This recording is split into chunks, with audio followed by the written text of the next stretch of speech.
रामायण के युद्ध में हनुमान जी से परेशान रावण की सेना जब रावण से कहती है कि हे महाराज, इस हनुमान का क्या करें, इसने सबसे ज्यादा आतंक मचा रखा है।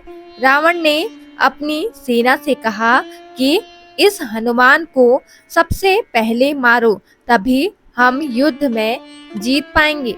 अगर हनुमान नहीं रहा तो हमारी जीत तय है। रावण ने आज के युद्ध में अपनी पूरी सेना को हनुमान जी से लड़ने भेजा। एक से एक महाबली राक्षस हनुमान जी के पास लड़ने भेजे गए। एक से एक महाबली राक्षस हनुमान जी से लड़ने के लिए जाते हैं। उनमें से 2-4 ही वापस आते हैं और रावण उनसे पूछता है कि बाकी सेना कहाँ है। तब राक्षसों ने बताया कि उनके सामने कोई 2 मिनट भी नहीं रुक पा रहा था। वह हाथी और घोड़े दोनों को उठाकर ऐसे पटक रहा है जैसे कि मानो कोई खिलौना हो।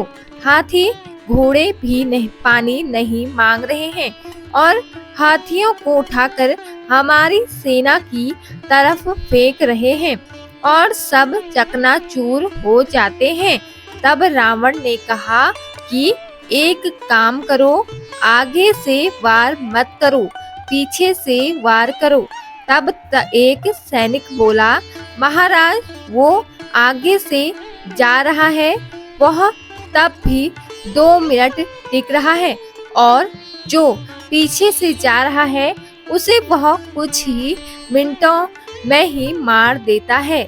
हनुमान जी उसे अपनी पूंछ से पकड़कर कोसों दूर फेंक देते हैं। अब रावण बहुत ही चिंतित हुआ और सोचने लगा कि अब क्या किया जाए। रावण का युद्ध अब अपने अंतिम चरण में आ चुका था और रावण ने देखा कि हमारी पराजय निश्चित है, तो उसने 1000 अमर राक्षसों को बुलाकर रणभूमि में भेजने का आदेश दिया। यह ऐसे राक्षस थे जिनका काल भी कुछ नहीं बिगाड़ सकता था, यानी कि यह राक्षस अमर थे। विभीषण के गुप्तचरों से जब यह समाचार प्रभु श्री राम जी को मिला तो वह चिंतित हो गए कि हम लोग इनसे कब तक लड़ेंगे। सीता का उद्धार और विभीषण की राज्य तिलक का वचन कैसे पूरा होगा, क्योंकि युद्ध की समाप्ति असंभव है। भगवान श्री राम की इस स्थिति से वानर राज सुग्रीव भी चिंतित हो गए कि अब क्या होगा।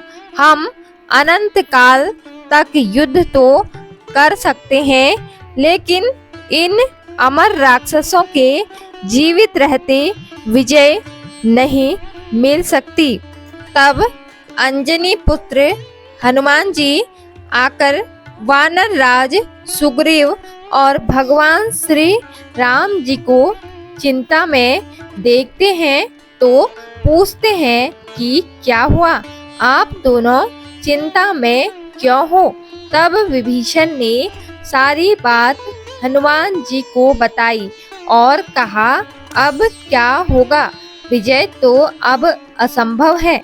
पवन पुत्र ने कहा कि आप केवल मुझे आज्ञा दीजिए, मैं अकेले ही जाकर रावण की अमर सेना को नष्ट कर दूंगा। भगवान श्री राम ने पूछा कि कैसे हनुमान, वह तो अमर है और 1000 है, आप उस अमर सेना को नष्ट कैसे करेंगे।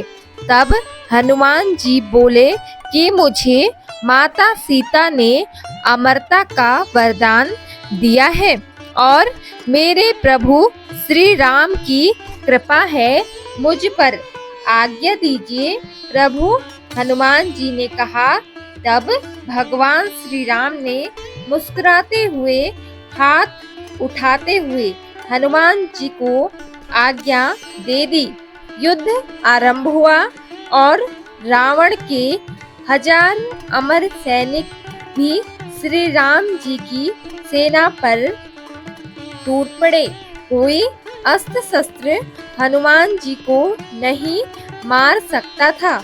उनका आतंक अपने चरम पर था कि हनुमान जी उनके सामने आकर खड़े हो गए और सोचने लगे कि इनके साथ युद्ध करने का कोई लाभ नहीं है, क्योंकि यह मरने वाले नहीं, यह तो अमर है। इनके साथ युद्ध करना समय को नष्ट करने जैसा है। हनुमान जी कुछ सोचते हैं और भीषण युद्ध शुरू हो जाता है। भगवान श्री राम जी और उनकी सेना अपने शिविर में यह सोच रहे थे कि हनुमान जी उस अमर सेना से अकेले कैसे युद्ध करेंगे। भगवान श्री राम ने ऐसा सोचा ही था कि हनुमान जी वहां आ गए। विभीषण और सुग्रीव आश्चर्यचकित हो उठे। उन्होंने एक स्वर में पूछा, क्या हुआ महाबली हनुमान जी, आप इतनी जल्दी कैसे वापस आ गए? हनुमान जी बोले कि मैं उन राक्षसों को उनके लोक पहुंचाकर वापस आ गया हूँ। अब हमारी विजय निसंकट है। यह सुनकर विभीषण बोले, वह तो अमर थे हनुमान जी। हनुमान जी बोले, वह अभी भी अमर है। मैं उन्हें जीवित ही ऊपर छोड़कर आया हूँ। ऐसा कहकर हनुमान जी ने अपनी पूंछ बढ़ाई और कहा, मैंने उन्हें अपनी पूंछ से लपेटकर आसमान की ओर फेंक दिया है। वह पृथ्वी के गुरुत्वाकर्षण की सीमाओं से बाहर जा चुके हैं। इस प्रकार वह हमेशा जीवित रहेंगे, लेकिन पृथ्वी पर कभी नहीं आ पाएंगे। फिर हनुमान जी ने प्रभु राम की तरफ देखकर कहा कि हे प्रभु, अब आप शीघ्र ही ऊपर भेजने की कृपा करें, जिससे माता जानकी का आपसे मिलन हो सके और विभीषण को उनका राज सिंहासन जल्दी ही मिल जाए। पवन पुत्र हनुमान जी को प्रभु श्री राम जी ने गले से लगा लिया और राम उनके ऋणी बन गए। और उधर रावण बहुत खुश था कि अमर सेना का कोई कुछ नहीं बिगाड़ सकता। आज तो जीत पक्की है। रावण अपने सैनिकों से पूछता है कि आज का युद्ध कैसा हो रहा है। सैनिक कौन है? बताया जा रहा है कि अमर सेना तो गई। रावण बोला कि कहाँ गई? सैनिक बोले कि बहुत ऊपर तक जाते हुए देखा, लेकिन नीचे अभी तक नहीं आई। सैनिकों ने रावण को पूरा वृत्तांत सुनाया। रावण भी दंग रह गया कि आखिर यह हनुमान क्या चीज है। हनुमान जी की ताकत का कोई सानिध्य नहीं है। दोस्तों, अगर आपको आज की कहानी पसंद आई हो तो लाइक जरूर करें और हमारे चैनल को सब्सक्राइब जरूर करें। धन्यवाद। जय श्री कृष्ण। जय माता दी।